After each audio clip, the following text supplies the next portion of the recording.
കാത്തിരിക്കുന്നത് വെല്ലുവിളികളോ എന്നാണ് ചോദ്യം. സ്മൃതി, കാത്തിരിക്കുന്നത് വലിയ വെല്ലുവിളികളാണ്. അത് രാഷ്ട്രീയമായും സംഘടനാപരമായും ഉള്ള വെല്ലുവിളികളാണ്. ഉണ്ണിബാലകൃഷ്ണൻ ചൂണ്ടിക്കാണിച്ച പോലെ ഇവിടെ വിഭാഗീയതയുണ്ട്, വിവിധ പക്ഷങ്ങളുണ്ട്.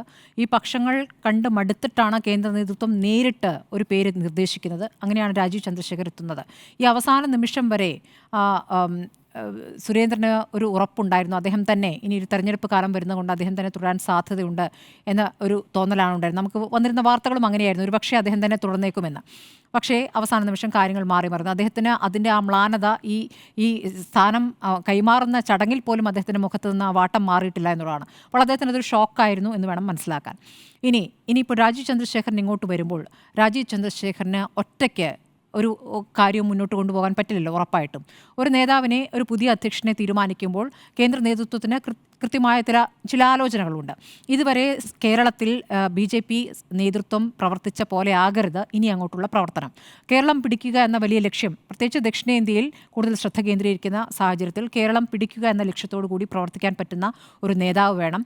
അങ്ങനെ ഒരു നേതാവ് പ്രവർത്തിക്കുമ്പോൾ അപ്പുറത്തുനിന്നും ഇപ്പുറത്തുനിന്നും വേറെ ഗ്രൂപ്പുകൾ പ്രവർത്തിക്കുന്ന രീതിയാണ് ഇവിടെ ഉണ്ടായിരുന്നത്. ഇവിടെ ആരാണോ അധ്യക്ഷ സ്ഥാനത്തുള്ളത് അപ്പുറത്തെ വിഭാഗം അതിനെ വെട്ടാൻ നിൽക്കുന്ന രീതിയിലാണ് മുന്നോട്ട് പോയിരുന്നത്. അപ്പോൾ കെ സുരേന്ദ്രൻ അദ്ദേഹത്തിന് അതിൻ്റെ പ്രസംഗത്തിൽ തൻ്റെ കാലത്തെ നേട്ടങ്ങളായി കുറേ കാര്യങ്ങൾ വിശദീകരിക്കുന്നു.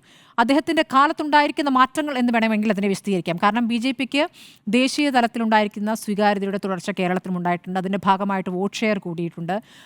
സംഘടനാപരമായി എന്തൊക്കെ കാര്യങ്ങൾ സുരേന്ദ്രൻ ചെയ്തു എന്ന് പറയുമ്പോൾ അദ്ദേഹം പറയുന്നത് സംഘടനയിലേക്ക് ഒരുപാട് സ്ത്രീകൾക്ക് പ്രാതിനിധ്യം കൊടുത്തടക്കമുള്ള കാര്യങ്ങൾ, അല്ലെങ്കിൽ ദളിത് വിഭാഗങ്ങൾക്ക് പ്രാതിനിധ്യം കൊടുത്തടക്കമുള്ള കാര്യങ്ങളൊക്കെ അദ്ദേഹം പറയുന്നു. അതല്ലാതെ പാർട്ടിയെ വളർത്താൻ എന്തൊക്കെ കാര്യങ്ങൾ ചെയ്തു, അല്ലെങ്കിൽ ഒരു പ്രതിപക്ഷ സ്വഭാവത്തോടു കൂടി ഇവിടെ എന്തൊക്കെ കാര്യങ്ങൾ പ്രവർത്തിച്ചു എന്നൊക്കെ ചോദിച്ചു കഴിഞ്ഞാൽ വളരെ കുറവാണെന്ന് പറയാം. അതിനപ്പുറം അദ്ദേഹം കുറേ കേസുകളിൽ പെടുകയും അഴിമതി ആരോപണം നേരിടുകയും ഒക്കെ ചെയ്തിട്ടുണ്ട്. അങ്ങനെ അധികം പ്രതിരോധത്തിലായി. ഇനിയിപ്പോൾ ലോക്സഭയിലേക്ക് ഒരു വിജയമുണ്ടായി, ആദ്യമായി ഒരു വിജയമുണ്ടായി എന്ന് പറയുകയാണെങ്കിൽ തന്നെയും ആ വിജയം അത് എൻ്റെ വിജയമാണ്, അത് വേറെ ആരുടെയും വിജയമല്ല എന്ന് സുരേഷ് ഗോപി തന്നെ പറഞ്ഞു കഴിഞ്ഞതാണ്.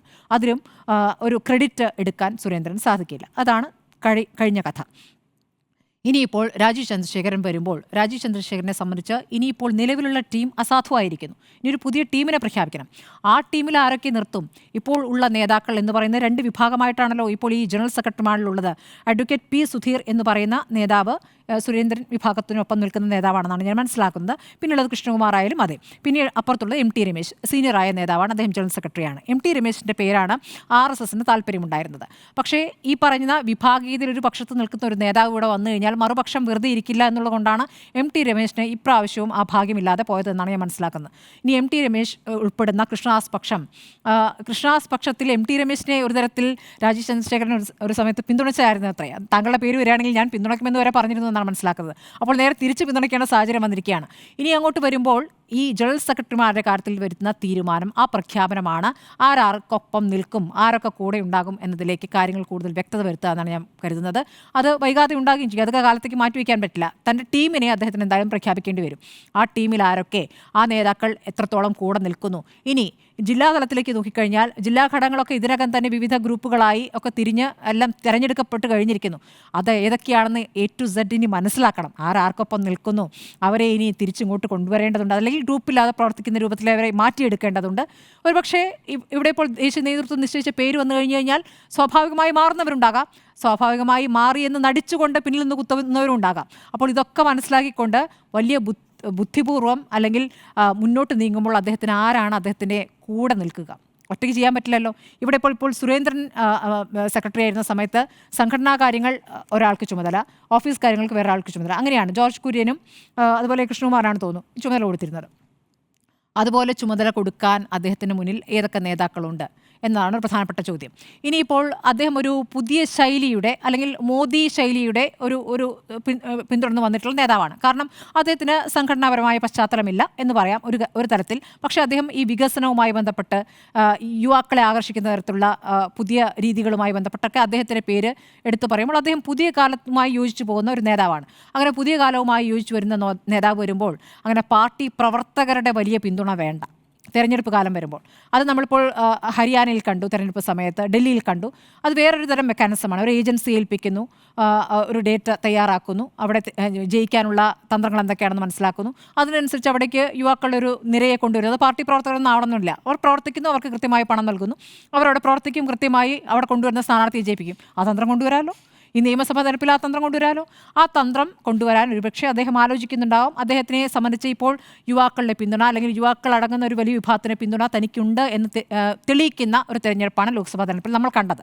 അദ്ദേഹത്തിന് തിരുവനന്തപുരത്ത് ചില പ്രത്യേക മേഖലയിൽ നിന്ന് കിട്ടിയ പിന്തുണ അതൊരു പ്രധാനപ്പെട്ട ഘടകമാണ്. ഈ തീരമേഖലയിലടക്കം അദ്ദേഹത്തിന് പിന്തുണ കിട്ടിയല്ലോ. അത് നേരത്തെ BJPക്ക് ഇല്ലാത്ത പിന്തുണയാണ്. അതുവരെ ആർജിക്കാൻ അദ്ദേഹത്തിന് കഴിഞ്ഞു. 3 ലക്ഷത്തിന്മേൽ വോട്ട് നേടാൻ ചുരുങ്ങിയ ദിവസം കൊണ്ട് 10-35 ദിവസം കൊണ്ടുള്ള പ്രചാരണത്തിൽ അദ്ദേഹത്തിന് കഴിഞ്ഞുവെങ്കിൽ എന്തുകൊണ്ട് കേരളത്തിൽ മുഴുവൻ അദ്ദേഹത്തിന് സ്വാധീനം ചെലുത്താൻ കഴിയില്ല എന്നാണ് കേന്ദ്ര നേതൃത്വം ആലോചിക്കുന്നത്. ആ ആലോചനയിലാണ് അദ്ദേഹത്തെ ഇവിടെ കൊണ്ടുവന്നിരിക്കുന്നത്. ഇനി അദ്ദേഹത്തിൻ്റെ രാഷ്ട്രീയ പ്രവർത്തനം എങ്ങനെയായിരിക്കണം, അല്ലെങ്കിൽ രാഷ്ട്രീയ പ്രതികരണങ്ങൾ എങ്ങനെയായിരിക്കണം? ഈ ഡേ ടു ഡേ പൊളിറ്റിക്സിൽ പ്രതികരിക്കണമല്ലോ. സുരേന്ദ്രൻ അങ്ങനെ പ്രതികരിക്കുന്നുണ്ടോ എന്ന് ചോദിച്ചാൽ പ്രതികരിച്ചിട്ടില്ല. പക്ഷേ ഇനി അങ്ങനെയല്ല, പ്രതികരിക്കേണ്ടി വരും. അങ്ങനെ പ്രതികരിക്കുമ്പോൾ മണ്ടത്തരം പറ്റാൻ പാടില്ല, വളരെ സൂക്ഷ്മമായിരിക്കണം, ഷാർപ്പായിരിക്കണം. അപ്പോൾ അങ്ങനെയുള്ള പ്രതികരണങ്ങൾ അദ്ദേഹത്തിന് എത്രത്തോളം സാധ്യമാകും? നമുക്ക് ഈ കളമശ്ശേരി സ്ഫോടനത്തിൽ അദ്ദേഹം നടത്തിയ ഒരു മോശം പ്രതികരണം ഉണ്ടായിരുന്നു. ഒരു മുസ്ലിം തീവ്രവാദിയാണ് അതിന് പിന്നിലെന്ന പ്രതികരണം വളരെ പെട്ടെന്ന് നടത്തി. അത്തരം പ്രതികരണങ്ങൾ കേരളത്തിൽ ദോഷമാണ് ചെയ്യുക എന്നൊരു ബോധ്യം അദ്ദേഹത്തിന് ഉണ്ടാവുകയാണെങ്കിൽ അത് കുറച്ചുകൂടി ഗുണം ചെയ്യും. മാത്രമല്ല, ഇപ്പോൾ ഈ പറയുന്ന ഹൈന്ദവ വോട്ടുകളിൽ തന്നെ ഇപ്പോൾ ഈഴവ വോട്ടുകളിൽ ഒരു ഭാഗം അദ്ദേഹത്തിന് അല്ലെ BJPക്ക് നേടാൻ കഴിഞ്ഞിട്ടുണ്ട്. അതിലപ്പുറം നേടേണ്ടതുണ്ട്. NSS BJPയെ അകറ്റി നിർത്തുകയാണ്. അതേസമയം രാജീവ് ചന്ദ്രശേഖരനോട് അത്ര എതിർപ്പുമില്ല. അപ്പോൾ അദ്ദേഹം അധ്യക്ഷനായി വരുമ്പോൾ NSSനെ കൂടുതൽ അടുപ്പിക്കാൻ സാധിക്കുമോ എന്നൊരു ചോദ്യം അവിടെ നിൽക്കുന്നു. അതവിടെ. ഇനി പരമ്പരാഗതമായി കിട്ടുന്ന BJP വോട്ടുകൾക്കപ്പുറമുള്ള വോട്ട് എത്രത്തോളം അദ്ദേഹത്തിന് സമാഹരിക്കാൻ കഴിയുന്നു എന്നുള്ളതാണ് ഏറ്റവും വലിയ വെല്ലുവിളി. ക്രിസ്ത്യൻ സമുദായത്തിൽ നിന്നും ഇപ്പോൾ ജില്ലാ ഘടകങ്ങളിലൊക്കെ നേതൃസ്ഥാനത്തേക്ക് അവരെയൊക്കെ കൊണ്ടുവന്നു, ഒരു പ്രാതിനിധ്യം കൊടുത്തു എന്നതുകൊണ്ട് നിയമസഭാ തെരഞ്ഞെടുപ്പിൽ അത് പ്രതിഫലിക്കുമോ എന്നുള്ള കാര്യം വളരെ സംശയമാണ്. അല്ലാതെ ഈ തരത്തിലുള്ള പ്രാതിനിധ്യം കൊടുത്തുകൊണ്ട് ഇപ്പോൾ കാസ പോലുള്ള സംഘടനകളൊക്കെ അവർക്ക് വേണ്ടി പ്രവർത്തിക്കുമായിരിക്കും. ഈ PC ജോർജ് ഒക്കെ കൂടെയുള്ളത് ഗുണത്തേക്കാളേറെ ദോഷമാണ് ചെയ്തിട്ടുള്ളതെന്ന് BJPക്ക് അനുഭവത്തിൽ നിന്നറിയാം. സുരേന്ദ്രനൊക്കെ അതുകൊണ്ട് അകറ്റിയാണ് നിർത്തിയിരുന്നത്. പക്ഷേ അദ്ദേഹത്തിൻ്റെ മകനെ കൂടെ ചേർക്കാനുള്ള സാധ്യതയുണ്ടെന്ന് കേൾക്കുന്നു. ജോർജ് കുര്യന് പകരം ഷോൺ ജോർജ് ഒരുപക്ഷേ ജനറൽ സെക്രട്ടറി ആകുമെന്നുള്ള സൂചനകളും നമുക്ക് ലഭിക്കുന്നു. ഷോൺ അദ്ദേഹത്തിൻ്റെ കൂടെ തന്നെ നടക്കുന്നത് നമുക്ക് ദൃശ്യങ്ങളിൽ കാണുകയും ചെയ്യാം. ഒരുപക്ഷേ ഷോൺ വേറെ രീതിയിൽ പ്രവർത്തിക്കാൻ തയ്യാറാകുമായിരിക്കും. PC ജോർജിനെ പോലുള്ള രീതിയിലായിരിക്കില്ല ഷോൺ പ്രവർത്തിക്കുക. അങ്ങനെയും വരാമല്ലോ. അപ്പോൾ അങ്ങനെ ഒരു പ്രാതിനിധ്യം കൊടുത്തുകൊണ്ട് മുഴുവൻ ക്രിസ്ത്യൻ വിഭാഗത്തിനൊപ്പം പോകുമോ? അങ്ങനെയില്ല.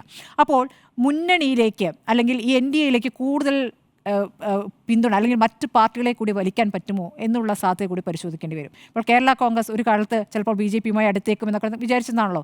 ഇപ്പോൾ അങ്ങനെ ഒരു സാഹചര്യമേ ഇല്ല.